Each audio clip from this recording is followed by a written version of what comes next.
una sexualidad con propósito, porque el decir que somos mujeres es hablar de nuestra sexualidad. Somos seres sexuados. Dios nos hizo con un sexo determinado, femenino. Me gustaría que anotaran o que abrieran sus Biblias en Génesis 1:27. Una de las primeras cosas que Dios dice del hombre y de la mujer es precisamente que son seres sexuales. Y creó Dios al hombre a su a imagen de Dios lo creó, varón y hembra los creó.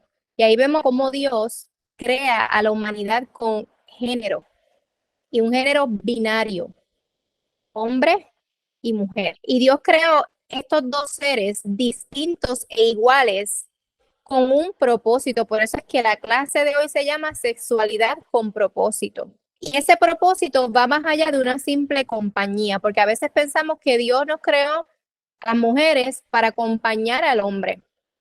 Pero si ese fuese el caso, lo hubiese dejado con los animalitos.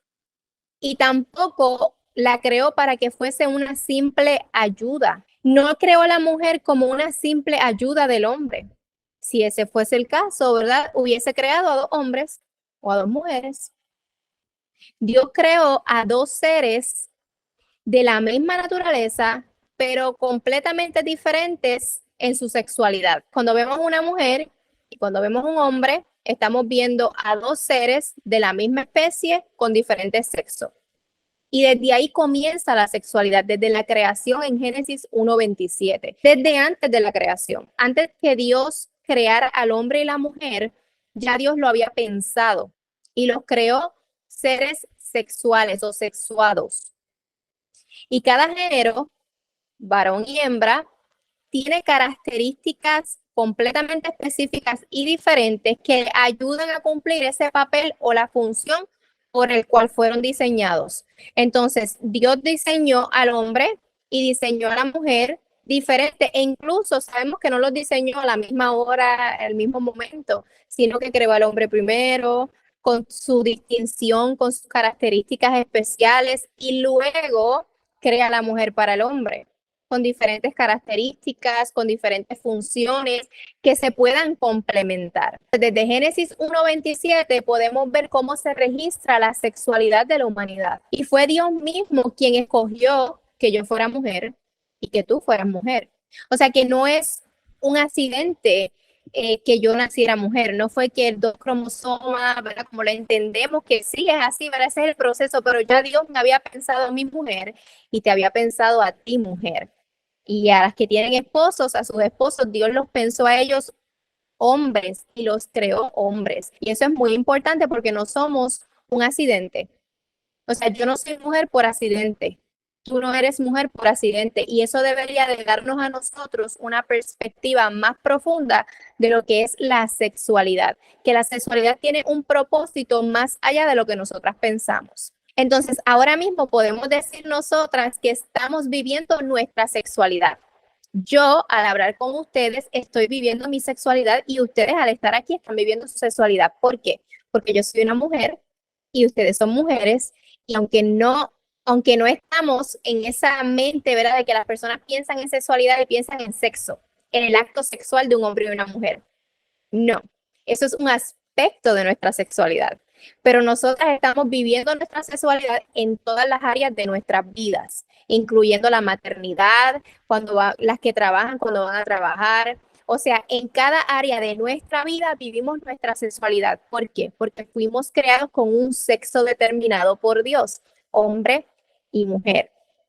Entonces, entendemos que la sexualidad no se limita a las relaciones sexuales, a esa intimidad entre un hombre o una mujer, sino que toda nuestra vida va moldeada en cuanto a nuestro diseño sexual. Yo como mujer vivo mi vida y se supone que los hombres vivan su vida de acuerdo a su diseño de hombres.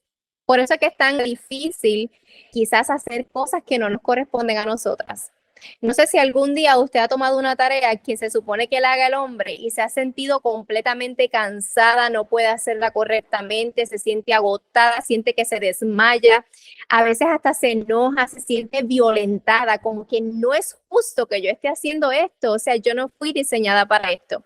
Y es precisamente porque nosotras vivimos nuestra sexualidad en todas las áreas de nuestra vida y cuando tergiversamos los roles, cuando tergiversamos los papeles, cuando hacemos las cosas de una forma que Dios no la diseñó, entonces no nos sentimos plenas, nos sentimos cansadas, angustiadas y no vivimos una vida para la gloria de Dios, o sea, vivimos una vida completamente desordenadas. Me gustaría mencionarles 3 componentes principales sobre la sexualidad y esto es bien importante porque este va a ser el fundamento de lo que vamos a hablar en las próximas semanas. Así que si tiene para anotar, anótelo.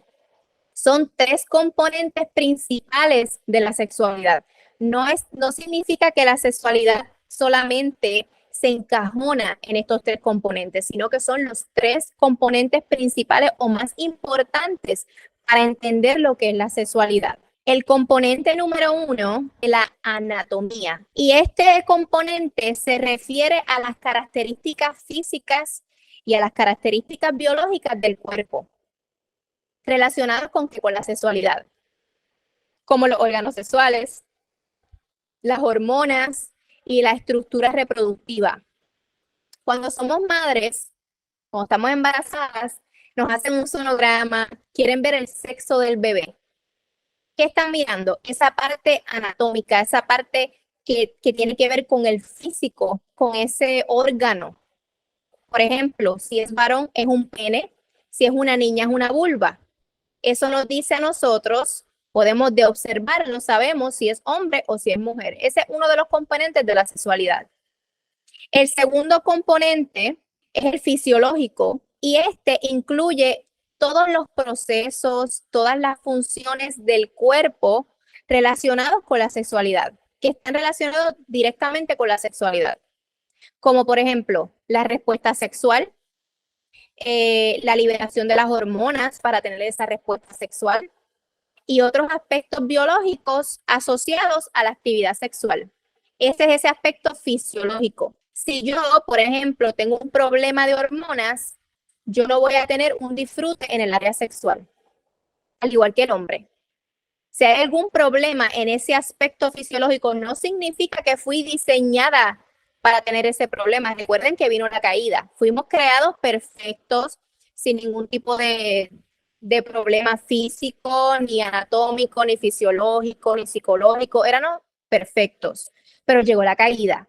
Entonces, la caída trajo tergiversación en todas las áreas e incluye la sexualidad.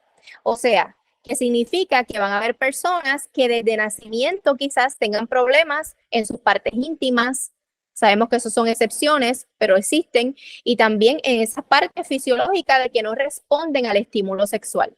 Y eso es, hasta cierto punto, normal. ¿Por qué? Porque vivimos en un mundo caído. Ahora, el punto número 3 de estos componentes principales de la sexualidad es el psicológico. O sea, esto nos afecta absolutamente todo. Y aquí es donde vienen esos aspectos anormales de esa sexualidad, como es ser gay o lesbiana o estas cosas, ¿verdad? Porque tienen que ver no con su cuerpo, nacieron con sus partes bien, ¿verdad? Con su pene, con su vulva, no necesariamente fisiológicos, porque las hormonas le funcionan bien, pero aquí psicológicamente se sienten atraídos por un sexo que no se supone que se sientan atraídos por el mismo sexo. Y ahí en la área psicológica, eso engloba todos los aspectos emocionales, cognitivos, afectivos que tienen que ver con la sexualidad, como los deseos, las fantasías sexuales, la orientación sexual, como les dije, se supone que Dios nos creó para que nos sintiéramos atraídos por el sexo opuesto. Pero ¿qué pasa? La caída dañó todo, hasta nuestra mente, nuestras percepciones, nuestras emociones, nuestros gustos. Muchas personas sienten una atracción por el sexo, por el mismo sexo. ¿Eso es normal? No. Eso es un problema en esa área, en ese componente de la sexualidad. Entonces ahí también se incluye la satisfacción sexual y también los gustos sexuales. Porque fíjense, es como la comida.